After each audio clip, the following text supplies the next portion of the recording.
Baie welkom aan al ons kykers na nog 'n episode van Gesels Bietjie Les.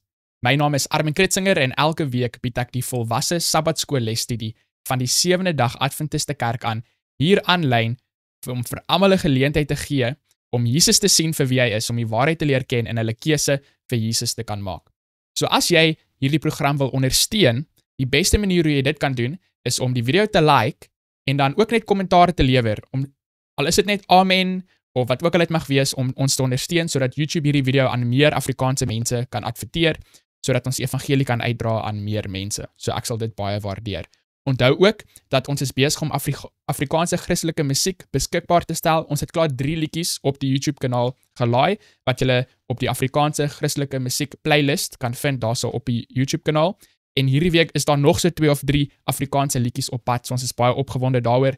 Gaan luister asseblief na die liedjies, deel dit met julle Afrikaanse vriende en lewer ook kommentaar daarso vir ons sodat ons kan weet wat julle daarvan dink. Ons gaan nie opgee nie. Ons gaan vir Jesus werk vir die Afrikaanse mense. Daar is nie opgee in hierdie stryd nie. So voordat ons gaan begin met les nommer 7 vir Gesels Bietjie Les, kom ons sluit net ons oë vir 'n woord van gebed. Ons Vader wat in die hemel is, ons sê vir U baie dankie vir hierdie lesse wat vir ons voorberei is. En bo enigiets anders, Liewe, vra ons nou gedurende hierdie tyd vir die gawe van die Heilige Gees om ons te leer wat waar is. Seën elke kyker, laat ons harte oop wees om na U woord te luister en dat die belangrike punte wat U wil hê ons moet leer en toepas uit hierdie les tot vore sal kom. Ons vra en bid dit in Jesus se naam alleen. Amen. So ons les hierdie week, soos wat ek genoem het, Sabbatmiddagse deel van die les nommer 7, die hoogste lojaliteit, aanbidding in 'n oorlogsone. Nou as ons na die foto kyk daarso op Sabbatmiddag kan ons sien, dit lyk as so soldate basies wat daarso kniel voor 'n altaar. So dit is hierdie oorlog en aanbidding wat so saam in hierdie prentjie te vore kom. En ons gaan dit reg deur hierdie les gaan ons dit sien. So ons geheue-teks is uit Matteus hoofstuk 6 vers 33 en dit is 'n baie bekende Bybelvers. Ek is seker kykers by die huis dat julle is wel bekend met daardie Bybelvers. Maar soek eers die koninkryk van God en sy geregtigheid en al hierdie dinge sal vir julle bygevoeg word. Nou baie keer as mense kyk na hierdie Bybelvers, dan dink hulle by hulle self, jy weet, as ek nou die Here eerste gaan stel in my lewe, dan is dit 'n mooi huis en 'n Ferrari en 'n privaat vliegtuig en 'n mooi handsak en die beste skoene en al hierdie tipe dinge wat die Here vir my gaan gee. Maar as ons na daardie vers kyk, die woorde sê spesifiek en al hierdie dinge sal vir julle bygevoeg word. So die konteks is definitief baie belangrik daarso in Matteus hoofstuk 6 vers 33. Nou baie keer mense as hulle 'n tipe waarheid van die Bybel wil afskiet of die gees van profesie selfs, dan sal hulle vir jou sê, nee, jy moet na die konteks gaan kyk en dan kyk hulle nooit na die konteks nie en dan kyk jy nooit na die konteks nie en dan glo jy net maar net, okay, hulle weet iets wat ek nie weet nie en die punt wat die Bybel of die gees van profesie daar maak is nie eintlik waar nie. So die belangrike ding is as iemand vir jou sê, gaan kyk na die konteks, dan gaan kyk maar na die konteks want baie keer jok mense vir jou en die Bybel sê eintlik maar presies wat dit daarso vir ons sê. In hierdie geval van Matteus hoofstuk 6 vers 33 gaan ons nou kyk na die konteks om die regte idee te hê oor wat dit nou eintlik hierso vir ons beteken. So ek maak vir ons hierso oop Matteus hoofstuk 6 van vers 31 tot 33. Geef ons die konteks hierso, dit sê vir ons: Daarom moet julle heel nie kwel en sê, wat sal ons eet of wat sal ons drink of wat sal ons aantrek nie. So vir ons kykers by die huis, daar's 3 dinge wat hierso spesifiek genoem word. Wat sal jy eet? Wat sal jy drink? Of wat sal jy aantrek? Dit is die 3 dinge wat Jesus daarvan praat. En dan sê dit vir ons hierso in Matteus 32, want na al hierdie dinge soek die heidene, want julle hemelse Vader weet dat julle al hierdie dinge nodig het. Maar soek eers die koninkryk van God en sy geregtigheid, en al hierdie dinge sal vir julle bygevoeg word. So liewe kyker by die huis, wanneer die Bybel vir ons sê, al hierdie dinge sal vir julle bygevoeg word, is die konteks spesifiek daardie 3 dinge wat daarso genoem word, wat die heidense mense na soek, maar wat ons hemelse Vader weet ons nodig het. Dit is wat ons gaan eet, wat ons gaan drink, of wat ons gaan aantrek. Selfs as ons nog vroeër kyk in die konteks, dan praat dit van, jy weet, die blomme of die lelies van die veld, en weet hoe mooi die Here na hulle sorg, en die diere en alles soos dit. So, die spesifieke konteks van Matteus 6 vers 33, die dinge wat die Here vir ons in voorsien, as ons sy koninkryk en sy geregtigheid eerste stel, is dit wat ons gaan eet, wat ons gaan drink, en wat ons gaan aantrek. Dit is die belofte wat die Here vir ons gee. En as ons die korrekte idee, of die korrekte toepassing het van die belofte, dan gaan ons nie teleurgesteld word nie. Maar as jy dink dat iemand beloof iets vir jou, wat hulle nooit vir jou beloof het nie, dan gaan jy teleurgesteld wees. So, ons moet daardie punt definitief kan verstaan en dis baie belangrik vir hierdie week en vir Sabbatmiddagse deel van die les. So Sabbatmiddagse deel van die les sê vir ons, jy weet, dat ons lei gejaagde lewens. En kyk by die huis, ons weet dit is waar. Alles is besig om net al hoe vinniger en vinniger te beweeg. Dit is fast foods, dis Takealot wat deliver by jou huis binne 'n kort tydperk, en hoe vinniger die mense kan aflewer, hoe beter is dit vir hulle besigheid en al daardie tipe dinge. En al wat gewoonlik aandag kry is die dringende dinge, sê die les vir ons. En die inruim vir tyd vir die hernuwing van ons verbintenis tot God, dit word dikwels versuim. So daardie tyd met God word dikwels een kant toe geskei, want ons sien dit nie noodwendig as die dringende dinge nie. So die stille tyd wat ons soggens en saans hou, as ook ons gesamentlike gesinsgodsdiens, blyk heeltemal uit pas met ons oorlaaide, gerief aangedrewe en prestasiegerigte lewens te wees. In ons diepste wese weet ons egter dat daardie tye wat ons saam met God en ons geliefdes deurbring, die beste belegging in hierdie malemele bestaan is. Ek is nogal verbaas dat ek daai Afrikaanse woord daarso kon reg kry, malemele bestaan. Definitief, kykers by die huis, ek kan nou nie vir julle praat nie, maar ek weet definitief in my lewe dit is waar, dat my beste tye is regtig die tye wat ek saam met God en saam met my gesin kan spandeer, saam met my vrou en met my kinders. Dit is vir my verskriklik belangrik om tyd saam met my vrou en my kinders te spandeer, en dan saam met my vrou en my kinders, God. Baie mense dink, veral as jy 'n predikant is of iets soos dit, weet die predikant werk so erg met die kerk se goed en met God se goed, hy het nie tyd vir sy familie of iets soos dit nie. Ek kan nie vir ander predikante praat nie, maar in my persoonlike lewe kan ek regtig sê, dat toe ek begin het om vir die Here te werk, en ek het 'n vrou, en ek het kinders, solank as wat ek my vrou en my kinders betrokke hê by die werk wat ek vir die Here doen, is daar nie hierdie of dit of dat nie. Dit hoef nie so te wees nie. Die hele gesin saam vir die Here. En so word die hele gesin saam liewer vir mekaar en liewer vir God. So moenie dink dit is jy moet of kies tussen jou tyd saam met God of tyd saam met jou familie nie. Dit moet wees tyd saam met God en jou familie. Dit is 'n belangrike punt wat ek daar wil uitbring uit Sabbatmiddagse deel van die les. En so definitief, ons gesinsgodsdiens is ietsie wat ons net nie kan afskeep nie. Dit is verskriklik belangrik vir my in my gesin, gesinsgodsdiens. Dit is ietsie wat nie onderhandelbaar is nie. En my kinders, al is hulle nog baie klein, hulle weet, elke aand as hulle klaar hulle tande geborsel het, dis Bybelstorie tyd. Elkeen van hulle weet presies waar hulle moet gaan sit. Hierdie een sit aan hierdie kant van my, daai een sit aan daardie kant van my, en saam lees ons 'n Bybelstorie, en hulle ken al die stories baie mooi en baie goed, en dit is baie belangrike, mooi tyd vir my, saam met my gesin, iets wat ek nie vir enigiets sal wil verruil nie. Nou as ons kyk hierso na Sondagse deel van die les, dit sê vir ons, stel die verbond eerste. So ons gaan lees hierso uit Josua hoofstuk 5 van vers 1 tot 7, soos wat die les daarso vir ons vra. En dan die vraag is, waarom het die Here op hierdie tydstip vir die verowering van Kanaan vir Josua beveel om die tweede geslag Israeliete te besny? So kom ons kyk hierso na Josua hoofstuk 5 van 1 tot 7. So 'n hele stukkie, so wees saam met my. En toe al die konings van die Amorite, wat ander kant die Jordaan na die weste was, en al die konings van die Kanaaniete wat by die see woon, hoor dat die Here die water van die Jordaan vir die kinders van Israel uit laat opdroog het, totdat hulle deurgetrek het hulle hart versmelt, en was daar in hulle geen moed meer vanweë die kinders van Israel nie. In die tyd het die Here vir Josua gesê, maak vir jou klipmesse, en besny weer die kinders van Israel vir die tweede keer. Toe het Josua vir hom klipmesse gemaak, en die kinders van Israel besny by die heuwel van die voorhuide. En dit is die rede dat Josua hulle besny het. Die hele volk wat uit Egipte uitgetrek het, die manspersone, al die krygsmanne, het op pad in die woestyn gesterwe op hulle trek uit Egipte. Want die hele volk wat uitgetrek het, was besnede, maar die hele volk wat op pad in die woestyn gebore is, op hulle trek uit Egipte, het hulle nie besny nie. Want 40 jaar lank het die kinders van Israel in die woestyn getrek, totdat die hele volk omgekom het, die krygsmanne wat uit Egipte weggetrek het, wat nie aan die stem van die Here gehoorsaam was nie, vir wie die Here gesweer het dat hy hulle die land nie sou laat sien wat die Here hulle vaders met 'n eed beloof het om aan ons te gee nie, 'n land wat oorloop van melk en honing. Maar in hulle plek het hy hulle seuns gestel. Die het Josua besny, want hulle was onbesnede omdat hulle op pad nie besny is nie. So vir ons kykers by die huis, die eerste belangrike ding wat ons daarso moet besef is, daarso sê Josua vir ons, hy het hulle vir die tweede keer besny. Nou, ek wil nie regtig nie hierso in die biologie en die wetenskap ingaan nie, miskien is daar klein kindertjies wat na hierdie program kyk, maar dis nie moontlik vir 'n man om 2 keer besny te word nie. So, terwyl ten minste sover as wat ek weet nie. As julle iets weet wat ek nie weet nie, dan moet julle maar in die kommentaar vir my laat weet. Maar sover as wat ek weet, as ek goeie onderwysers gehad het op skool en as ek reg verstaan wat my oë kan sien, dan kan 'n man nie 2 keer besny word nie. So as die Bybel vir ons daarso sê Josua het vir die tweede keer besny, verduidelik dit vir ons dan daarso in vers 5, 6 en 7 dat al die mans wat uit Egipte uitgetrek het, hulle was besny, Maar toe die wat gebore is basies na die tyd, in die woestyn, hulle is nie besny nie. Die enigstes wat nou basies oorgebly het, ons weet die Bybel sê vir ons, dit was net Joshua en Caleb gewees, wat die 2 spioene was, wat in die land ingegaan het uit die 12, wat teruggekom het met 'n goeie gesindheid oor die land en geloof gehad het in die Here en gesê het hulle kan ingaan om die land te gaan neem en toe wou die mense hulle gestenig het en al daai tipe dinge. Hulle was nou van die oorspronklike mense gewees wat uit Egipte uitgegaan het, maar al die ander mense was basies nou nuwe geslag mense gewees en die Bybel sê daarso vir ons dat niemand van hulle was besny gewees nie. Nou ons weet dat uit die vorige kwartaal se les het ons na Exodus gekyk het.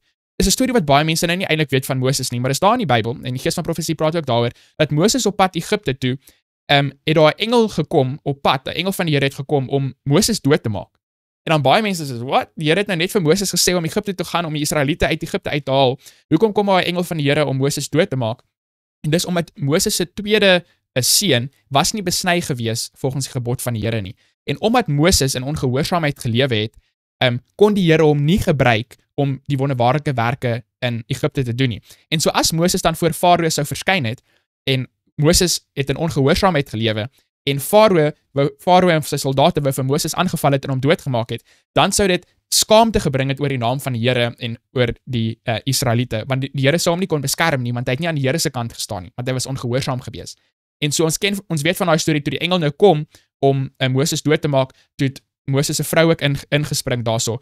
En as ons kyk na die Gees van Profesie, dan weet ons sy tot 'n groot mate was verantwoordelik geweest vir daardie besluit wat Moses geneem het, nie om haar tweede kind te besny nie. En toe het sy ingespring en gehelp en hulle die seun toe besny en Moses was toe gespaar.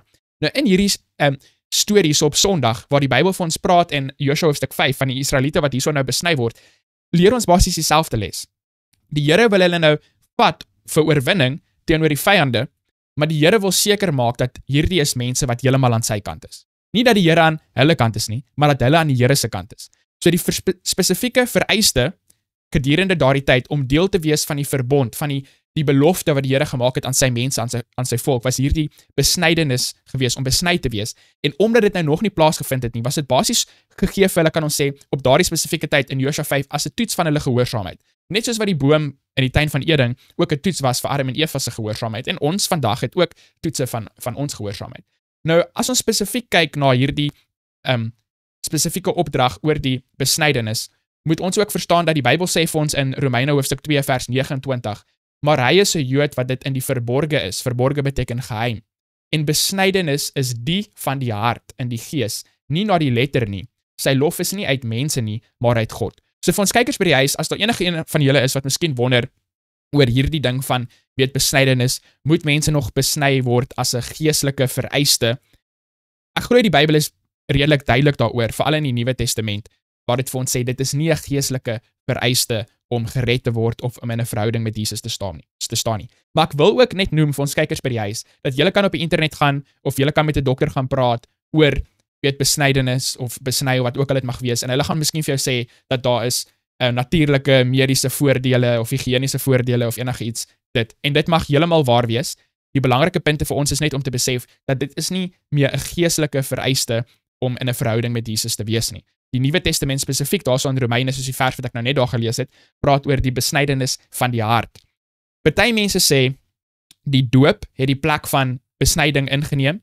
Ons het nie eintlik enige bewys uit die Bybel of Gees van Profesie wat dit so noem nie, en ek is bietjie versigtig. Ek het al in die verlede ook soortgelyke dinge soos dit gesê, maar nie meer nie, ek is bietjie versigtig daarmee, want ons weet dat die besnydenis het plaasgevind toe die kinders nog soos 'n paar dae oud was, basies baie klein was, en dit was nie 'n keuse wat hulle self geneem het nie. Waar die doop, wat ons nou vind, meestal basies nou in die Nuwe Testament, is vir mense wat self 'n besluit neem, meer soos op jou troudag, en jy trou nie as jy 'n paar dae oud is nie, en jy moet ook nie gedoop word as jy 'n paar dae oud is nie. Jy moet gedoop word wanneer jy self 'n keuse kan maak vir jouself. Jy moet trou wanneer jy self 'n keuse kan maak vir jouself, vir daardie belangrike lewenslange beloftes wat jy maak. So ek tref nie regtig daai vergelyking tussen die doop en tussen besnydenis en sê die doop het nou besnydenis vervang nie. Dit is waar dat besnydenis in die Ou Testament was 'n simbool gewees van die verbond met die Here, en dit is ook waar dat die doop is 'n teken van die belofte wat ons aan die Here gemaak het, maar ek dink nie ons moet direk daai twee aan mekaar koppel nie, en die les het dit ook nie gedoen nie, en ek dink dit was slim van hulle om dit so te los, want ek dink die Nuwe Testament se simbool wat die plek vat van daardie besnydenis in die Ou Testament is die besnydenis van die hart. En 'n ander manier hoe ons in die Bybel ook leer oor hierdie besnydenis en weet hoe dit toegepas het in die Ou Testament en hoe dit toegepas het in die Nuwe Testament, is daardie beeld wat Petrus gehad het, waar Petrus mos die droom gehad het van die laken wat afgekom het met al hierdie onrein diere en die stem vir hom gesê het, weet, slag en eet. En toe sê Petrus mos nou nee, hy kan dit nie eet nie, maar dis onrein diere en so aan. En dis ook een manier hoe ons weet dat vroeër toe Jesus vir die mense gesê het, dis nie wat in die mond ingaan wat jou onrein maak nie, maar dis wat uitkom wat jou onrein maak, wat uit die hart uitkom wat jou onrein maak, so aan. En dan party Bybelvertaling sê mos vir jou, weet dit het diere met die Here alle voedsel rein verklaar of iets soos dit. Wel, ons weet dit is nie waar nie, want Petrus, wat daar was, het dit nie so verstaan nie. As Jesus in daardie oomblik alle voedsel rein verklaar het, sou Petrus nie op daardie oomblik toe hy die visioen gehad het, vir die Here gesê het, nee, ek kan dit nie eet nie, want dit is onrein. Weet, slag en eet, en hy sê toe, nee, hy kan nie, want dit is onrein. Maar die belangrike ding wat hy toe geleer het na die visioen is, dat toe 'n heidense persoon, 'n nie-Joodse persoon opgedaag, en die Here het vir hom gewys, dat daardie heidense mense, die onbesnyde mense, moet nie meer onrein genoem word nie. So die gees van profesie praat daarvan in Handelinge van die Apostels, is Acts of the Apostles in Engels, so ek gee die Engelse bladsy-nommers hierso, maar ek het dit vir ons vertaal, sê, Petrus het die hele saak voor hulle gelê. Hy het sy ervaring met betrekking tot die visioen vertel en gepleit dat dit hom vermaan om nie langer die seremoniële onderskeid tussen besnydenis en onbesnydenis na te kom nie, en ook nie die heidene as onrein te beskou nie. So as ons kyk na die Bybel en ons kyk na die gees van profesie, is daar duidelike bewyse vir ons uit God se woord, dat hierdie is nie meer 'n geestelike vereiste vir mense om 'n verbond met Jesus te wees nie. Maar die hoofdeel van Sondag se les daarso vir ons is om die Here eerste te stel, voordat hulle nou die oorwinning gaan kry oor hulle vyande en so aan. En om die Here eerste te stel is gehoorsaamheid. Die belangrike les wat ek en jy uit Sondag se deel van die les uit moet neem, is dat as ons wil hê, die Here moet wonderbaarlike dinge in ons lewe doen en ons oorwinning gee oor ons geestelike vyande in ons lewe of die fisiese probleme in ons lewe, moet ons seker wees dat ons is aan die Here se kant, dat ons het 'n totale oorgawe gemaak aan die Here. Jy kan nie jou 'n broodjie gebotter hê aan albei kante nie. Mense wil 'n six-pack hê, maar hulle wil nie gym toe gaan nie. Hulle wil gewig verloor, maar hulle wil nie gesond eet nie. En hulle wil die seëninge van Jesus hê, maar hulle wil nie gehoorsaam wees aan hom nie. Hulle wil hemel toe gaan, maar hulle wil vashou aan hulle sondes. Of soos Satan, hulle wil die krag hê van God, maar hulle wil nie sy karakter hê nie. En so hierdie idee van, weet ons wil hê die Here moet saam met ons wees, hy moet ons seën, hy moet ons oorwinning gee oor die probleme en die vyande in ons lewe, maar ons gaan nie 'n totale oorgawe aan hom maak nie. Dit is nie 'n manier hoe jy gaan wen nie. Dit is 'n manier hoe jy dit gaan verloor. En ek gaan verloor in die lewe. En ek weet nie of iemand anders dit vir jou gaan sê nie, maar ek moet dit vir jou sê, want ek het dit al in my eie lewe ervaar, dat as ek soek na die Here se seën in my lewe, as ek in ongehoorsaamheid lewe, kry ek dit nie. Ek kan vir myself jok en sê ek kry dit, maar ek kry dit nie. Dit is net die feite. Die Here seën die mense wat gehoorsaam is, en ons gaan dit in hierdie les ook sien. Ek bedoel, in die eerste 5 boeke van die Bybel is daar 'n hele hoofstuk wat net handel oor hierdie, wanneer jy gehoorsaam is, hoe goed dit met die mense gaan, en as jy ongehoorsaam is, hoe sleg dit gaan. Nou ons weet in terme van die wêreldse dinge, mense wat slegte dinge doen, dit lyk of dit met hulle goed gaan, en mense wat goeie dinge doen, dit lyk asof dit met hulle sleg gaan. Maar ons praat nie van oppervlakkige goeie dinge en slegte dinge nie. Ons praat van die dinge van die hart. Ware vreugde, ware vrede, daardie is tipe dinge wat ons nie gaan vind as ons in ongehoorsaamheid lewe nie. Nou aan die onderkant daarso van Sondag se deel van die les vra dit vir ons 'n vraag. Het sê, dink aan die kere wat jy jou stille tyd met God vanweë belangrike dinge verwaarloos het. Waarom skuif mens dit so maklik op sy? Hoe stry die gelowige teen hierdie swak gewoonte? So, daar's basies 2 vrae daar. Hoekom sit mense so maklik hulle tyd met die Here een kant toe, en wat is 'n manier wat ons dit kan verhoed? So, ek kan seker nou klomp mooi stories hierso probeer vertel en verskonings maak en alles soos dit, maar die waarheid is maar net, dis prioriteite. Mens spandeer tyd met die dinge waarvoor jy lief is. Jy praat oor die dinge waarvoor jy lief is, jy dink aan die tipe dinge waarvoor jy lief is. Nou, hoe kan ons hierdie dinge swak gewoonte oorkom in ons lewe? Party mense sê, jy weet, jy moet 'n alarm stel en al hierdie tipe dinge, en ek gaan nie sê dit is verkeerd of enigiets soos dit nie. Maar al wat ek weet is, ek hoef nie elke dag 'n alarm te stel om vir my te herinner om met my vrou te praat nie.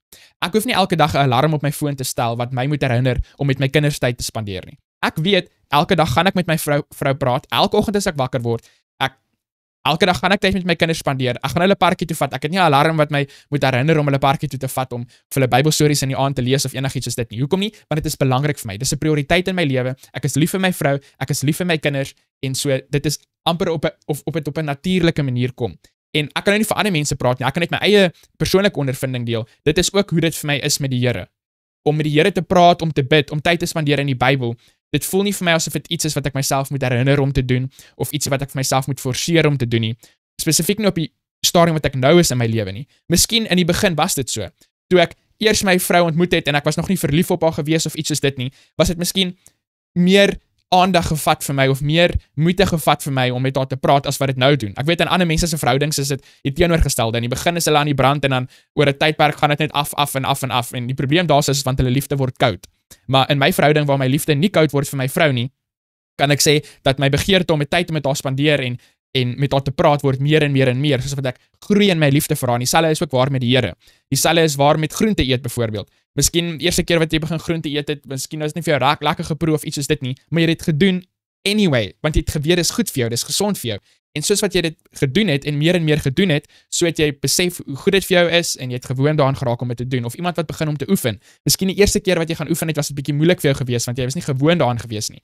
Maar jy het dit gedoen want jy het geweet dis belangrik, dis goed vir jou, dis gesond vir jou. En soos wat jy dit doen, bou jy daai gewoonte en dit word deel van jou daaglikse lewe.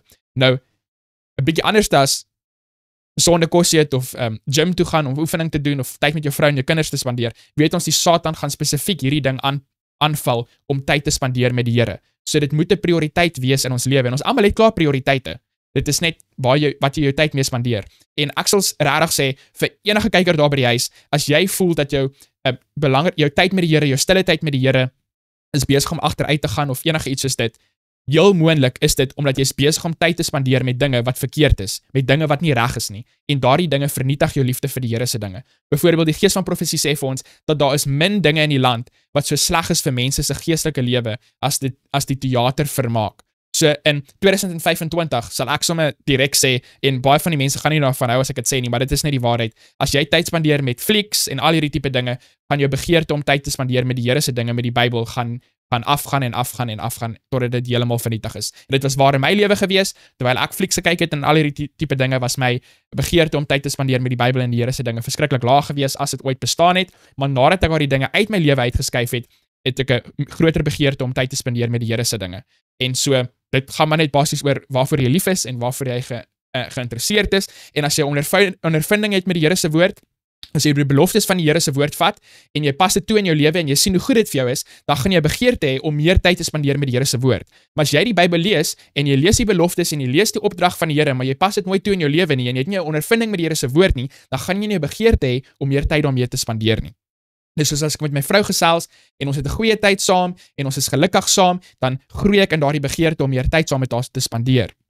En as jy tyd gaan spandeer met die Here en met sy woord, en jy gaan die beginsels van sy woord vat en dit toepas in jou lewe, en jy gaan sien hoe goed dit vir jou is, gaan jy groei in jou begeerte om meer tyd te spandeer in die woord. En ek kan nog baie sê oor hierdie onderwerp, maar ek dink ons gaan dit daarso los, anders dan gaan ons les in 'n 5-6 ure lange les verander. So maandag se deel van die les gaan oor die Pasga. Waarom is dit noemenswaardig dat Josua toe besluit het om die Pasga te vier, ten spyte van die allerdringendste en haas onbegonne taak, naamlik om die beloofde land in besit te neem? So ek gaan gou weer vir ons daarso van daai verse oopmaak wat die les daarso vir ons vra om te lees. Gaan nou nie al die verse daar gaan lees nie, maar een spesifiek een daarso in Josua hoofstuk 5 vers 10 sê vir ons, terwyl die kinders van Israel by Gilgal gelaar was, het hulle die Pasga gehou op die 14de dag van die maand in die aand in die vlaktes van Jerigo. Nou vir ons kykers by die huis, daar's baie mense wat wonder, moet ons vandag nog die feeste hou as 'n geestelike verwagting of 'n geestelike gebod in ons lewens? En ons weet self, ek gaan nou nie so om die bos dans en al hierdie tipe dinge nie, ons weet self, in die 7de dag Adventiste kerk, is daar party mense wat sê, jy moet die feeste hou, dis noodsaaklik, party mense sê, jy moet die feeste hou, dis nie noodsaaklik nie, party mense het nou al die kerk gelos daaroor, of party mense is uit die kerk uit, miskien geskop daaroor, of wat ook al het mag wees, ek kan nou nie elke spesifieke situasie nie, en baie keer as hulle uit die kerk geskop is daaroor, is dit nie miskien noodwendig oor daardie spesifieke onderwerpe nie, maar miskien is dit omdat hulle die eenheid onder die mense vernietig het, om te fokus op dinge wat nie op gefokus moet word nie, wat ook al die rede nou moet wees, ek gaan nou nie kommentaar daaroor lewer spesifiek nie. Die belangrike ding is, kyker by die huis, jy het miskien al 'n vraag in jou kop gehad, moet ons vandag in 2025, of wanneer ook al jy hierdie video kyk, miskien kyk jy dit in 2050 of 2220, is daar 'n geestelike gebod dat ons vandag die feeste moet onderhou as 'n gebod van die Here om deel te wees van sy volk, deel te wees van sy mense. Die Gees van Profesie gee vir ons 'n baie duidelike antwoord op hierdie vraag. En dit kom uit Koning van die Eeue. Die Engelse bladsy is 652. So ek gaan dit gou hierso vir ons lees op die skerm. Christus het op die oorgangspunt tussen twee ekonomieë en hul twee groot feeste gestaan. Hy, die vleklose lam van God, was op die punt om homself as 'n sondoffer aan te bied, sodat hy sodoende die stelsel van tipes en seremonies wat vir 4000 jaar na sy dood gewys het, tot 'n einde sou bring. Wat is die konteks hierso? Terwyl hy die Pasga saam met sy disippels geëet het, het hy in die plek daarvan die diens ingestel wat die herdenking van sy groot offer sou wees. Die nasionale fees van die Jode sou vir ewig verbygaan. Die diens wat Christus ingestel het, moes deur sy volgelinge in alle lande en deur alle eeue heen onderhou word. So, vir ons kykers daar by die huis, as julle wil weet wat is my opinie, hier is my opinie. As mense die feeste wil hou, gaan dit heel moontlik baie moeite van hulle vra, en ek dink ons party dinge wat hulle miskien eers gaan kan doen nie, want ons het nie 'n tempel of wat ook al nie, en al daardie tipe dinge nie. Maar as mense die Pasga wil vier as 'n herdenking van die Here wat die Israeliete uit Egipte verlos het, is dit wonderlik, net soos wat die Here miskien by Bloedrivier mense verlos het en gehelp het en al hierdie tipe dinge, en dis baie mooi, en ons kan bid en ons kan vir die Here dankie sê vir wat hy daar gedoen het. Maar wat die Gees van Profesie hier spesifiek vir ons sê, liewe kyker by die huis, is dat die Here het in die plek daarvan, het hy iets anders ingestel, en hierdie is spesifiek die nagmaal wat hiervan gepraat word. Die nagmaal is ingestel in die plek van die Pasga. Die Pasga, die Paasfees, symboliseer hoe die Israeliete verlos is uit Egipte, en die nagmaal is verteenwoordig hoe die Here ons verlos van sonde. En watter een van daai twee is meer belangrik? Al twee is belangrik, maar een is meer belangrik, hoe die Here ons verlos van sonde. So jy kan baie dankie vir die Here sê, Paasfees en Pasga, oor hoe hy die Israeliete uit Egipte uit verlos het. Daar's niks daar meer verkeerd nie. Maar dit is nie 'n geestelike vereiste of 'n verbod nie. Hierdie aanhaling en die koning van die eeue behoort dit vir ons verby enige twyfel te sit, dat in die plek daarvan het die Here die nagmaal vir ons gegee, en soos wat die Pasga 1 keer per jaar plaasgevind het, is die nagmaal meer as 1 keer per jaar, omdat dit belangriker is as die Pasga, omdat dit na iets groter wys. En so ons weet, vir ons as 70 Adventiste, heel moontlik, het jy 1 keer 'n kwartaal, 4 keer 'n jaar, het jy nagmaal by jou kerk, en asseblief, neem deel in die nagmaal. Daar's baie mense wat wegbly van die nagmaal af, want hulle wil nie mense se voete was nie, en dit is iets waaroor ons moet gesels. Nou in hierdie les vandag het ek nie tyd om daaroor te gesels nie, maar dit is iets waar ons oor moet gesels. Dit is verskriklik belangrik. Die nagmaal is baie belangrik, en ons moet dit nie misloop nie. En dit beteken nie dit moet 4 keer 'n jaar wees nie, of dit moet 1 keer 'n kwartaal wees nie. Dit is nou maar waarop ons kerk besluit het, want die Here het autoriteit vir die kerk gegee om sekere besluite te neem oor spesifieke dinge wat nie gespesifiseer is in die Bybel nie, maar dit kan moontlik wees om dit meer as 4 keer 'n jaar te doen. Ek sal sê, ten minste net 1 keer 'n jaar of meer as 1 keer 'n jaar, meer as die Pasga, omdat dit belangriker en na iets belangriker wys. Dis wat die koning van die eeue hierso vir ons sê. So kyker by die huis, dit is nie 'n geestelike vereiste vir ons om verlos te word om die feeste, spesifiek in die konteks hierso, die Pasga te onderhou nie. Vir hierdie mense, toe Jesus nou nog nie hierdie stelsels tot 'n einde gebring het nie, was dit vir hulle belangrik gewees. En so die les dui hierop aan, dat dit was vir hulle prioriteit gewees, en al het hulle baie ander belangrike dinge gedoen, is die belangrike les wat ons hierso moet leer uit Maandag, is nie dat jy nou moet gaan en die Pasga gaan moet hou voordat jy ander dinge doen nie. Die belangrike ding is, dat wat ook al die Here van jou vra vandag, moet prioriteit vat in jou lewe, bo al die ander persoonlike drome en wense en planne wat jy het vir jouself en vir jou eie lewe. So, weer eens, wat ek hierso deel oor die nagmaal en al hierdie tipe dinge, kom uit die les self uit. Dit sê hierso vir ons, hy wat ons uit sondeslawerny vrygekoop het, voordat Jesus homself as die hoogste soenoffer gegee het, nuttig hy ook die laaste avondmaal, waarmee hy die Pasga viering van sy soendood omskep. Sy letterlik daai selfde tyd as die Pasga, omskep hy dit, vervang hy dit met die nagmaal of die laaste avondmaal. So dit is iets, kyker by die huis, moet dit nie misloop nie. So, as iemand nou een of ander fees wil gaan hou, ons gaan hulle nou nie sê, hulle is slegte mense, of hulle is verlore, of enigiets soos dit nie. Die probleem is net, wanneer mense dit 'n vereiste maak vir verlossing, dan is ons besig om op grond te trap, wat die Here vir ons gesê het, dit nie so moet wees nie. Ons moet nie vereistes vir mense stel, wat die Here nie gestel het nie. Die les vra vir ons 'n vraag dan hierso, op watter maniere kan ons, selfs in die tye wat ons nie die nagmaal vier nie, die werklikheid van die kruis voor oë hou? So ons weet die Gees van Profesie sê vir ons, dat ons moet ten minste so 'n uur elke dag, of dit nou 'n letterlike uur is, of 'n figuurlike uur is, neem tyd elke dag, om te dink aan die laaste oomblikke van Jesus se lewe.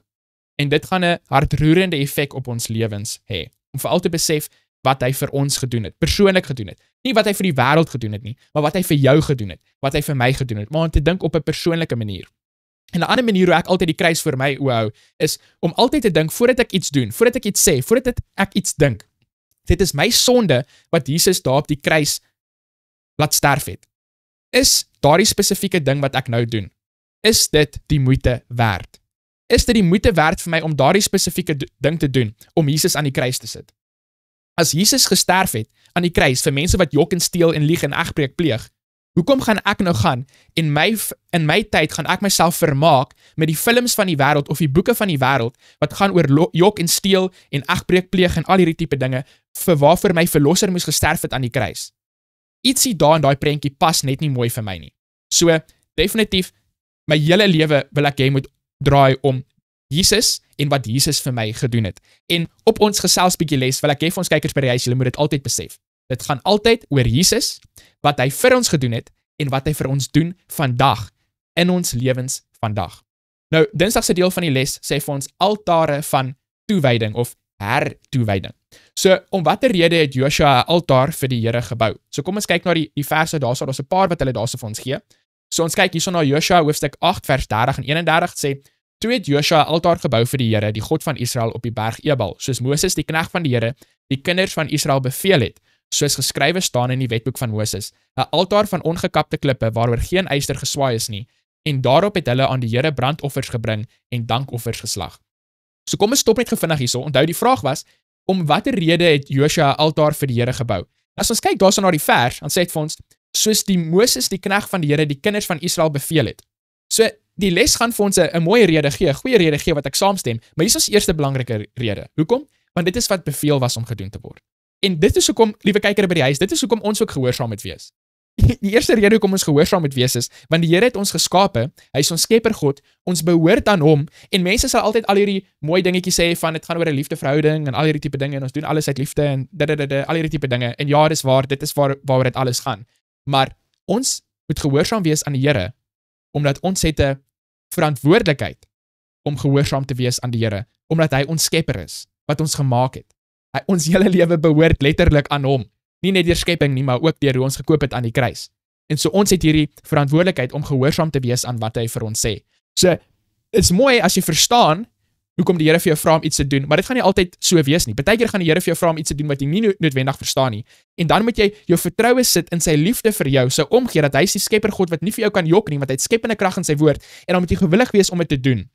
As 'n jong kind het my pa vir my gevra om party dinge te doen wat ek verstaan het en gesien het dis goed vir my, maar dan partykeer het hy vir my gevra om ander dinge te doen wat ek nie verstaan het nie. En hy probeer om dit vir my te verduidelik, maar ek het nog steeds nie verstaan nie, want ek was 'n kind en ek was jonk en ek was net nie baie slim nie en ek's nog steeds nie baie slim nie, maar toe was ek veral nie baie slim nie. En dan het hy partykeer net vir my gesê, Armin, as jy eendag ouer is, as jy groter is of as jy eie kinders het, dan gaan jy self verstaan.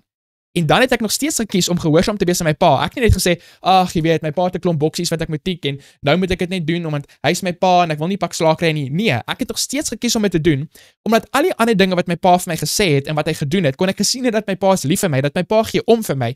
En in daardie tipe ding wat my pa vir my gevra het om te doen, al kon ek dit nie in daardie oomblik verstaan nie, het ek vertroue gehad in my pa se liefde en omgee vir my, so ek was gewillig om dit te doen. En op die einde van die dag het dit goed uitgedraai vir my, en nou is ek ouer, en ek is 'n pa, en ek het kinders, en ek kyk terug, en nou maak dit alles vir my sin, en ek verstaan die rede hoekom.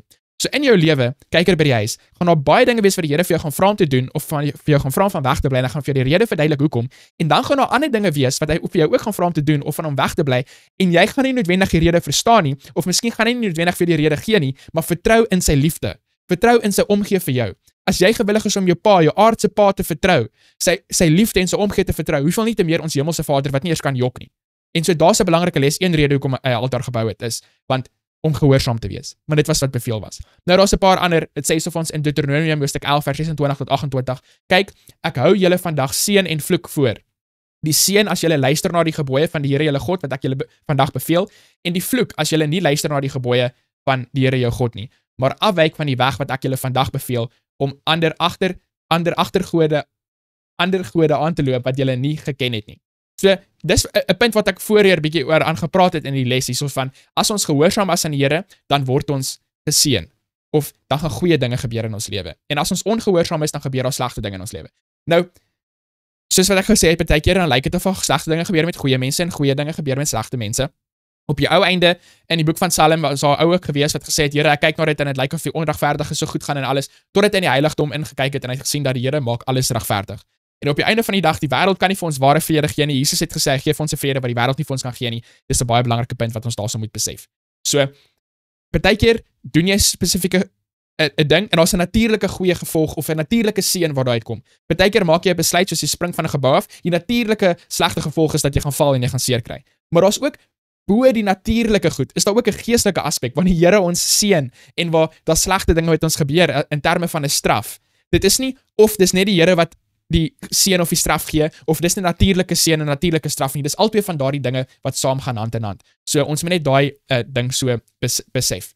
So as ons kyk aan die einde hierso van Dinsdag het sê, watter geestelike praktyke kan ons deesdae beoefen om op dieselfde gebaar as die bou van altare in antieke tye neerkom.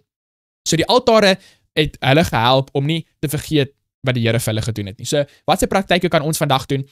Jy kan 'n joernaal hê, jy kan neerskryf. Ek probeer regtig my bes om 'n joernaal te hou waar ek neerskryf wat belangrike dinge wat met my gebeur in my stap met die Here elke dag. Maar ek sal eerlik wees, my lewe is woes besig en dit is baie moeilik vir my om getrou my joernaal te skryf elke dag. Ek vind dit regtig baie moeilik vir my. Maar dis nie die enigste manier nie. 'n Ander manier is, en dit is bietjie makliker vir my, is om met mense te deel wat die Here vir jou doen in jou lewe. Soos wat jy met ander mense deel wat die Here vir jou doen in jou lewe, is dit 'n tipe van 'n monument daai. Jy is besig om te getuig wat die Here vir jou gedoen het in jou lewe, dit hou dit vars in jou gedagtes, en dit hoef nie iets te wees wat 100 jaar terug gebeur het in jou lewe nie, en seker nou nie so oud nie, maar 20 jaar terug in jou lewe, of 10 jaar terug, of 5 jaar terug nie, wat het die Here vandag in jou lewe gedoen? Wat het hy gister in jou lewe gedoen? Is dit regtig waar, dat die laaste keer wat die Here iets wonderbaarlik in jou lewe gedoen is, 5 jaar terug, of 10 jaar terug? Dit mag so wees, ek bedoel, as jy ongetrou geleef het vir die laaste 15 jaar in jou lewe, is dit heel moontlik waar dat daar geen wonderbaarlike ding in jou lewe gebeur het nie, en dan raai ek jou aan om terug na die Here te draai met bekering in jou lewe en om vergifnis te vra vir jou sonde, en dan gaan jy miskien meer wonderbaarlike dinge in jou lewe sien gebeur. Maar vir baie mense wat getrou is in die Here, regtig kan getuig dat daar elke dag wonderbaarlike dinge is wat die Here in ons lewe gebeur. So skryf dit neer, deel dit met ander mense. Dit is 'n manier wat ons kan help om dit vars te hou in ons gedagtes. Want dit is so maklik vir ons om die goeie dinge te vergeet en die moeilike dinge te onthou. Ek het dit al voorheen ook genoem op geselsbietjie les. Jy kom by die kerk aan, daar's 'n wonderlike preek. Wow, dit raak jou hart aan en alles is dit. Oor 'n maand is dit asof dit nooit eers gebeur het nie. Maar jy gaan Sabbat kerk toe, iemand sê vir jou jare lyk asof jy met 'n koei gelek is of iets soos dit, en jy onthou dit vir die volgende 80 jaar in jou lewe en jy wil nie meer kerk toe gaan nie en jy is kwaad vir mense en al hierdie tipe dinge. So definitief baie makliker om slegte dinge te onthou as goeie dinge. So maak moeite om te fokus op die goeie dinge. Woensdag se deel van die les geskryf op klippe in Josua hoofstuk 8 vers 32 tot 35. Ek gaan dit vir ons daarso oopmaak en lees.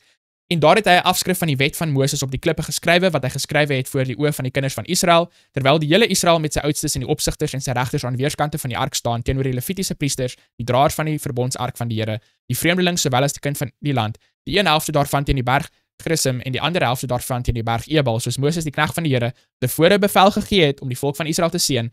En daarna het hy al die woorde van die wet voorgelees, die seën en die vloek, net soos dit geskrywe staan in die boek. Daar was geen woord van alles wat Moses beveel het, wat Josua nie voorgelees het voor die hele vergadering van Israel, met die vroue en die kinders en die vreemdeling wat onder hulle saamgetrek het nie. So, definitief daarso, onmiddellike les wat daarso na ons toe uitspring, is, neem 'n bietjie tyd om die wet van die Here te lees. Nie net die 10 gebooie nie, maar die eerste 5 boeke van die Bybel is baie belangrike beginsels wat ons daarso vind in die Bybel. Dan die ander verse wat dit ook vir ons daarso vra om te lees, Deuteronomium 6 vers 12, neem jou dan in ag dat jy die Here nie vergeet wat jy uit Egipte land uit die slawernyhuis uitgelei het nie, en in 2 Konings 17 vers 38, en die verbond wat ek met julle gesluit het, mag julle nie vergeet nie, en julle mag ander gode nie vrees nie. So die antwoord op die vraag daarso is, wat het die handeling wat in hierdie vers beskrywe word destyds beteken? Wat behoort dit vir die heidense gelowiges te gesê het? So, dit was die wet van die Here gewees wat daarso gelees was vir die Godse mense, en so die vroue en vir die kinders, en die Bybel sê vir ons, of die les sê hierso vir ons, die Bybel maak slegs in Deuteronomium en in die boek Josua melding van hierdie spesifieke berg.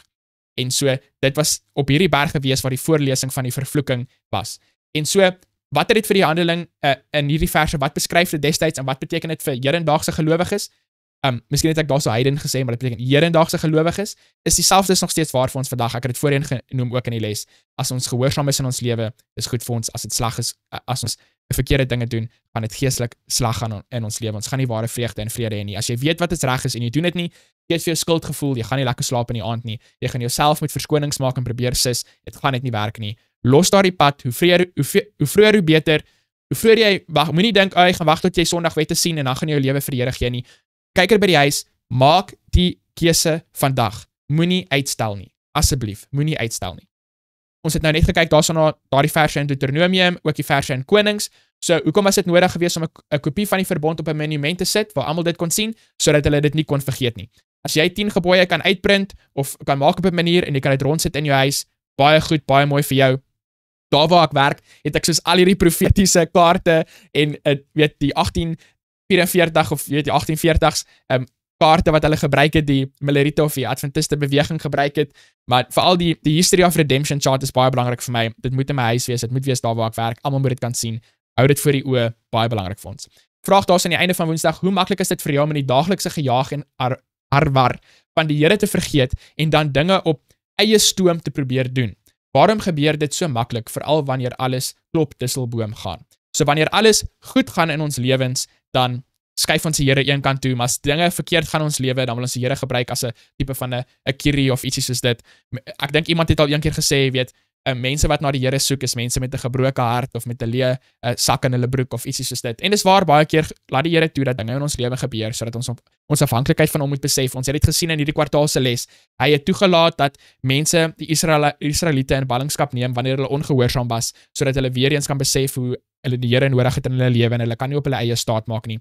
En die vraag hierso aan die einde van Woensdag se les wat vir ons sê, hoekom in ons gejaag vergeet ons die Here so maklik en dan probeer ons dinge op ons eie doen. Weer eens kyk by die huis, prioriteite.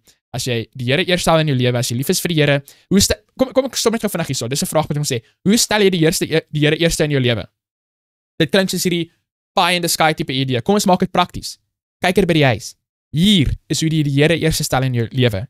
As jy sy woord neem bo jou eie woord. Dit is hoe die Here eerste stel in jou lewe. So eenvoudig soos dit. Wat ook al die Here sê, jy sit dit eerste in jou lewe. Voor jou eie gedagtes, jou eie planne, jou eie wense, jou eie drome. Nie net jou eie woorde nie, maar die woorde van jou boetie, jou pappa, jou mamma, jou sussie, jou vrou of jou man of jou kinders of jou oom of jou tannie of jou oupa, jou grootjie of wie ook al dit mag wees. Die Here se woord moet eerste plek prioriteit neem in jou lewe. Dit is hoe die Here eerste stel in jou lewe. Dit is ook wat nederigheid is. Nederigheid beteken nie om op die grond neer te val en ander mense se tone of voete te lek en te maak asof jy weet so nederig is of wat ook al nie. Nederigheid beteken om jou eie opinies en idees eenkant te sit en die Here se idees in sy woord eerste te sit. Dit is hoekom Moses in die Bybel genoem word as die nederigste persoon wat daar nog was. Dis omdat hy gewillig was om die Here se idees in sy woord bo sy eie te sit. So, as jy gewonder het, wat 'n praktiese les gaan ek nou leer uit gesels bietjie les nommer 7, saam met Armin Kritzing hierdie week. Daarso is dit. Nou het jy dit. Sit die woord se die Here se woord bo jou eie woord, jou eie planne, jou eie drome in jou lewe. Donderdag se deel van die les, smagtend na sy teenwoordigheid. Joshua hoofstuk 18 vers 1 en 2, vir watter aktiwiteit het Joshua die toekenning van grondgebied onderbreek? So ek gaan daarso vir ons oopmaak in Joshua hoofstuk 18 vers 1 en 2. Daarop het die hele vergadering van die kinders van Israel in Silo byeengekom en daar die tent van samekoms opgeslaan, aangesien die land voor hulle onderwerp was. Maar daar was onder die kinders van Israel nog 7 stamme oor wie se erfenis hulle nie verdeel het nie. So dit nou nog nie al die land vir almal gegee nie, maar hulle sê, "Wow, ons moet stop hierso. Ons eers iets wat gedoen moet word." Wat moet gedoen word? Die tent van die samekoms moet eers opgeslaan word. So kom ons sê, die Here se huis moet eers weer nagesien word. Onthou kyk by die huis, hierdie hele week se les gaan basies oor om die Here eerste te stel in die oorlogsveld.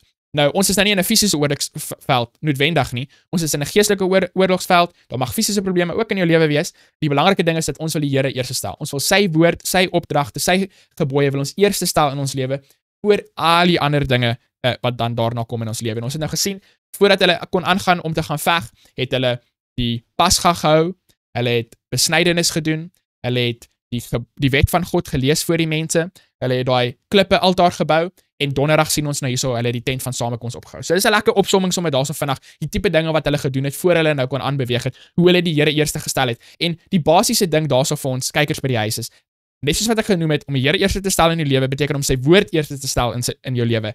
Al 5 hierdie dinge is wat die Here hulle beveel het om te doen.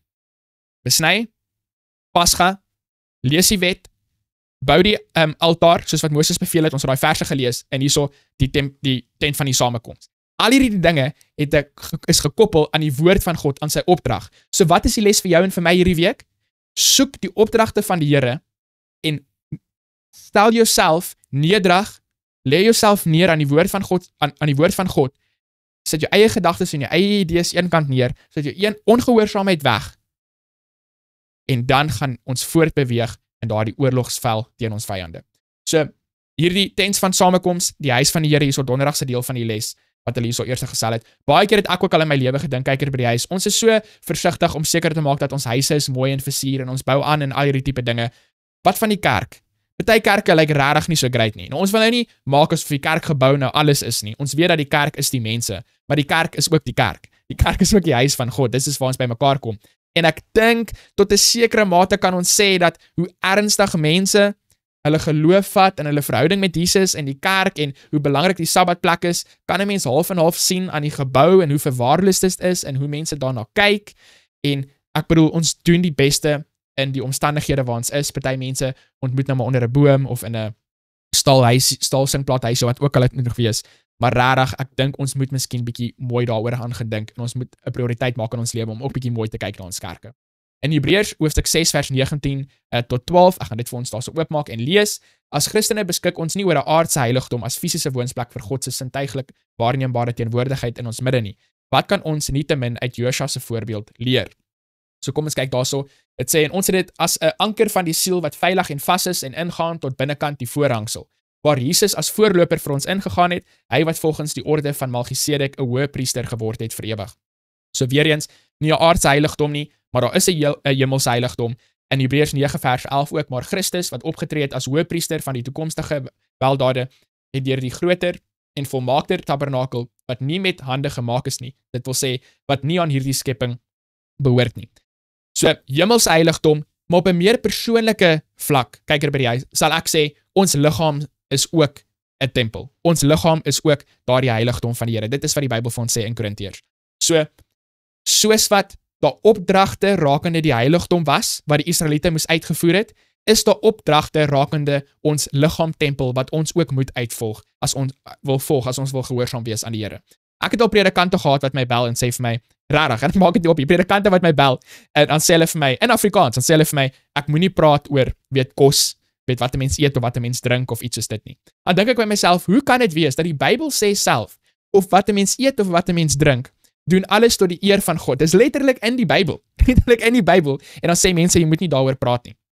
Alles wat ons doen, moet God verheerlik, moet glorie tot hom gee. En dit sluit in wat ons eet en wat ons drink. En om die Here eerste te stel, en hier raak hom weer aan 'n sensitiewe punt, maar iemand moet dit sê. Ek weet nie of jou predikant dit vir jou gaan sê nie, ek weet nie of jou ma of jou pa dit vir jou gaan sê nie, ek weet nie of jou professor dit by Helderberg vir jou gaan sê nie, en iemand moet dit vir jou sê, en nou is ek nou maar weer ongelukkig die ou wat dit vir jou moet sê, maar as jy die Here wil eerste stel in jou lewe, dan moet jy sy woord eerste stel in jou lewe, en dit beteken ook die woord waaroor hy praat, oor wat ons in ons liggame moet insit, en hoe ons liggame moet behandel. Ek gaan dit nou maar net daar los. Julle weet presies waarvan ek praat. En dit is belangrik. Okay, Vrydagse deel van die les. Ek gaan hierdie Gees van Profesie hoofstuk in Patriarge en Profete gaan ek aanheg in Afrikaans onder die les. Gaan lees dit asseblief. Asseblief. Doen julle self net te guns. Asseblief lees net die Gees van Profesie. Asseblief. Veral daardie hoofstuk handel oor wat ek nou 'n paar keer genoem het in hierdie les, oor die seëninge en die vloeke, en weet hoe gehoorsaamheid lei na goeie dinge in ons lewe, en hoe ongehoorsaamheid lei na slegte dinge in ons lewe. En nou gaan mense weer sê, ja, maar dit gaan goed met die slegte mense, en dit gaan sleg met die goeie mense. Luister, daar's baie wille slegte dinge wat gebeur met my in my lewe, en ek gaan nou nie hier so publiek op die internet vir almal vertel wat alles in my lewe aangaan nie, maar in terme van wêreldse dinge, my lewe is woes. Ek kan boeke skryf, ek kan vir julle stories vertel, maar ek is gelukkig. Ek het vreugde, ek het vrede, my vrou is gelukkig, my kinders is gelukkig, want dit is nie die wêreldse seëninge wat so woes is, ons bekommernisse is nie, daar's geestelike seëninge wat die Here vir ons gee, wat baie meer werd en baie meer kosbaar is, as enige van die dinge wat die wêreld ons kan bied. En dit word gevind in geloof in die Here se woord en gehoorsaamheid aan sy woord. En ek kan dit sê, ek kan vir julle honderde stories vertel, ek kan vir julle sê hoe wonderlike verhouding met Jesus is, maar dit gaan vir julle niks beteken as julle nie self die beloftes in die woord van die Here vat en dit toepas in julle lewens nie. Julle moet smaak en sien dat die Here goed is. Ek kan nie julle sop en broodjies vir julle eet om julle maagies vol te maak nie. Julle moet self julle sop en broodjies eet om julle maagies vol te maak. Jy moet self die woord van die Here neem en dit toepas in jou lewe as jy die goeie gevolge daarvan wil sien. Ek gaan hierdie aanhalings vir ons lees, want ek is bang julle gaan dit nie lees nie. In ooreenstemming met Moses se voorskrifte, die volk groot klippe neem en 'n monument op Ebelberg oprig. Op hierdie klippe wat eers met kalk afgewit was, word die wet toegeskryf. Nie net die 10 gebooie wat God op Sinai afgekondig en op kliftafels geskryf het nie, maar ook die voorskrifte wat hy aan Moses deurgegee en wat Moses toe geboekstaaf het. Langs hierdie monument is 'n altaar van ongekapte klippe opgerig, waarop brand- en maaltydoffers aan die Here gebring is. Besonder betekenisvol is die feit dat hierdie altaar op Ebal opgerig is, die berg waarop die seën afgekondig is. Waarop dui dit? Neem in ag dat Israel God se wet oortree het en dat die Here se toorn dus geregverdig was. 'n Toorn wat hy enige oomblik in straf kon omsit as dit nie was vir die soendood van Christus waarop hierdie offeraltaar vooruit gewys het nie. Dit alles gaan oor Jesus. Jesus wat ons gekoop het met sy bloed en dit is hoekom ons 'n totale oorgawe moet maak aan hom. Jesus het nie 1% van sy lewe vir ons gegee nie, nie 50% van sy lewe vir ons gegee nie, nie 99% van sy lewe vir ons gegee nie. Hy het 100% van sy lewe vir ons gegee en dit is wat ons terug aan hom moet besorg. En dit is nie 'n sacrifice of 'n offer om ons lewe vir hom te gee nie. Hy vat die slegte dinge van ons af weg en hy gee die goeie dinge vir ons in vergelyking daarmee. Die nagmaaldiens was nooit veronderstel om 'n droewige tyd te wees nie. Dit is nie waarom die nagmaal ingestel is nie. Wanneer ons as disippels van die Here vir die nagmaal aansit, behoort ons nie te sit en top nie. Ons moenie ons tekortkome en betreur nie. Die godsdienstige belewenis van die verlede, die behoort ons nie te bepeins nie, te sit en gis of dit geesverheffend of te neerdrukkend was nie. Ons behoort nie die spreekwoordelike ou koeie daar uit die sloot te grawe nie. Die voorbereidingswerk wat ons in aanloop tot die nagmaal doen, dek al hierdie dinge. Dit is hoekom jou predikant of die mense, jou ouderling by die kerk aankondig as daar nagmaal is volgende week of oor 2 weke of wat ook al sodat jy voorbereiding kan doen. Selfondersoek en die belydenis van sonde, die oplos van geskille ten einde versoening te bring, al hierdie dinge is op die dag van die nagmaaldiens reeds uitgeklaar. Die doel van daardie byeenkoms is samesyn met Christus. As disippels behoort ons nie in die skadu van die kruis te staan nie, maar liewers in die reddende lig wat dit bring. In die stralende lig van Christus, die seun van geregtigheid, behoort ons wese te baai. Mooi, baie baie mooi. 3 besprekingsvraag daarso. Wat beteken dit, jou insiens en jou opinie, om eers na die koninkryk van God te soek? Hoe vorm daardie beginsels jou daaglikse handel en wandel? So kykers by die huis, ek het dit klaar beantwoord. Onthou dit sê, soek eers die koninkryk van God en sy geregtigheid. Wat is sy geregtigheid? Geregtigheid is om te doen wat reg is. En waar gaan jy kry om te doen wat reg is? Is in sy woord. So om die koninkryk van God eers te stel in jou lewe, beteken om sy woord eers te stel in jou lewe. Ek kan dit nie meer eenvoudig as dit maak nie. Baie mense sê om die Here eers te stel in jou lewe en dan praat hulle oor al hierdie weird idees en ek verstaan net nie wat hulle beteken nie. Want miskien is ek net nie slim genoeg nie. Maar eenvoudig genoeg is, sit die Here se woord eerste in jou lewe. Dit is hoe jy die Here eerste stel in jou lewe op 'n daaglikse manier. As jy wakker word in die oggend, lewe jou lewe oor in die hande van die Here, by sy voete sit jy dit neer, laat evil geskied en nie my wil nie. Dis wat Jesus gesê het in die tuin van Getsemane. Elke oomblik van elke dag moet dit ook ons gebed wees. Kyk na jou antwoord op Woensdag se slotvraag oor hoe moeilik dit is om te midde van daaglikse gejaag van die Here te vergeet. Nou kykers by die huis, ek dink die les probeer seker sê hoe maklik dit is om te midde van die daaglikse gejaag van die Here te vergeet. Bespreek in klastyd waarom dit so maklik is om hierdie fout te begaan. So, ek dink hoe liever jy vir die Here is, hoe moeiliker gaan dit vir jou wees, en hoe liewer jy vir die dinge van die wêreld is, hoe makliker gaan dit vir jou wees om van die Here te vergeet. So al wat ek kan sê is, sluit jouself af van die dinge wat verkeerd is, en doen die dinge wat reg is, en die dinge wat reg is, gaan vir jou meer plesierig word, en die dinge van die wêreld gaan vir jou slegter word. Selfs met fisiese kos. Hoe langer jy jou roomys gaan eet, en jou tong is gewoond aan daai soet smaak, gaan die soet dinge wat die Here vir jou gegee het, daai lekker perske, daai lekker druiwe, gaan net nie vir jou so lekker wees nie.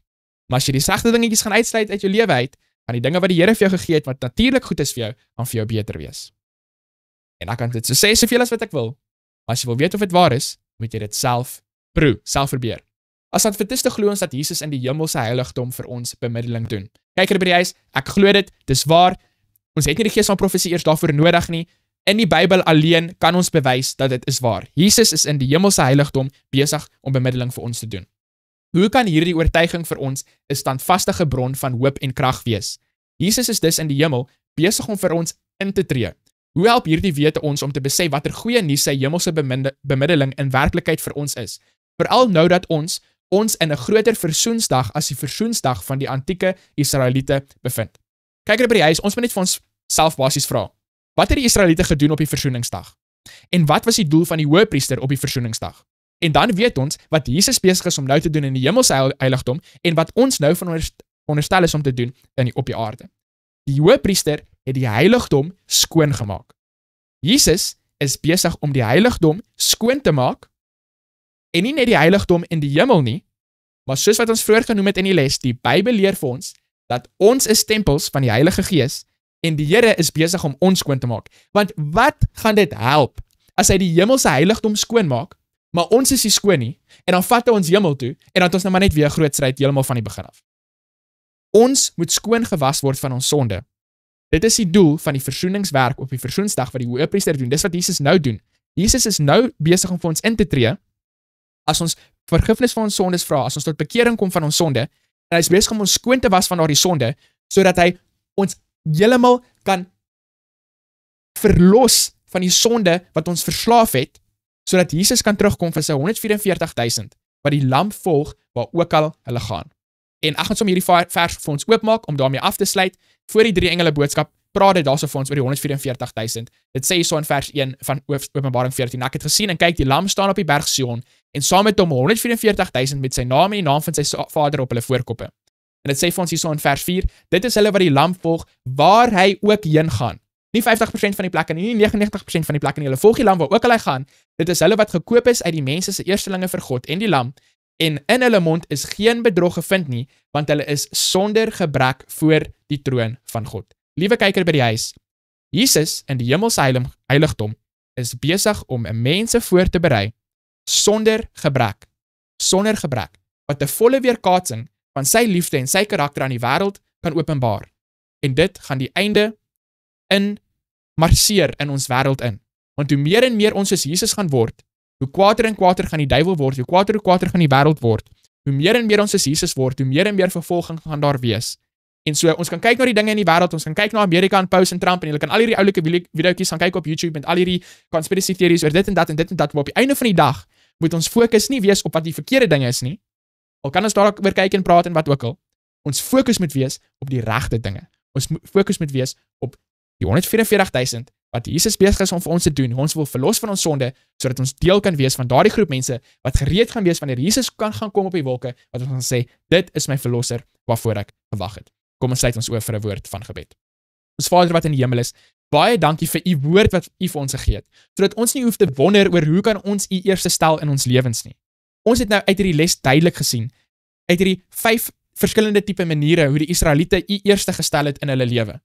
Deur elke opdrag rakende hierdie 5 dinge uit te voer, om te kies om dit te doen, om dit bo hulle eie wense en drome en woorde te stel, en hoe u hulle toe geseën het, en hoe u vir hulle voorsien het, en wat hulle moet eet, en wat hulle moet drink, en wat hulle moet aantrek, en hulle oorwinning gegee het oor hulle vyande. En ons weet, u kan dieselfde doen vir ons vandag. Help ons om ook 'n totale oorgawe te maak aan u woord, dat u nie die tweede plek, of die derde, of die vierde, of die 145ste plek in ons lewe sal besit nie, maar die eerste plek, dat u woord totaal en al ons lewens sal oorheers en beheer. Ek bid vir ons kykers by die huis, wat getrou na hierdie program kyk, en getrou ons ondersteun deur hulle gebede. Ek vra dat u hulle sal seën op 'n spesiale manier, dat die Heilige Gees met hulle, sowel as met my, sal aanhou praat in hierdie versoensdag, waar Jesus werk in die hemelse heiligdom, om ons skoon te was van ons sonde. As daar enigiets in my lewe is, enigiets in hulle lewe is, asseblief, liewe Heer, bring dit uit, nie môre nie, nie oormôre nie, maar vanaand, dat ons vanaand vandag, waar ook al ons nou is, of hulle in die kombuis is, of in die kar is, of op die bank is, of in die bed is, dat ons 'n totale oorgawe kan maak aan u, sodat hierdie oorlog tot 'n einde kan kom. Ons is lief vir u, en ons wil u sien, en ons weet dat u is nog liewer vir ons, en u het nog 'n groter begeerte om terug te kom, om u kinders te kom haal. Ons bid en ons vra dit in Jesus se naam alleen. Amen. Ons kykers by die huis, baie dankie dat julle tyd geneem het om weer saam met ons te wees vir gesels vir les nommer 7. Onthou, lewer 'n kommentaar asseblief op die video. Dit kos julle niks nie. Sit net 'n amen of enigiets daarvan waar julle luister of wat ook al, sodat die video meer en meer mense kan bereik met die ewige evangelie. Dat die Afrikaanse kerk gaan nie doodgaan nie. Die Afrikaanse mense wat opstaan vir Jesus gaan nie doodgaan nie. Ons gaan nie opgee nie. Ons is lief vir Jesus. Ons wil Afrikaanse mense in die hemel sien. Ons gaan nie opgee nie. En sien julle weer volgende week vir gesels bietjie les, vir les nommer 8. Dan gesels ons bietjie les.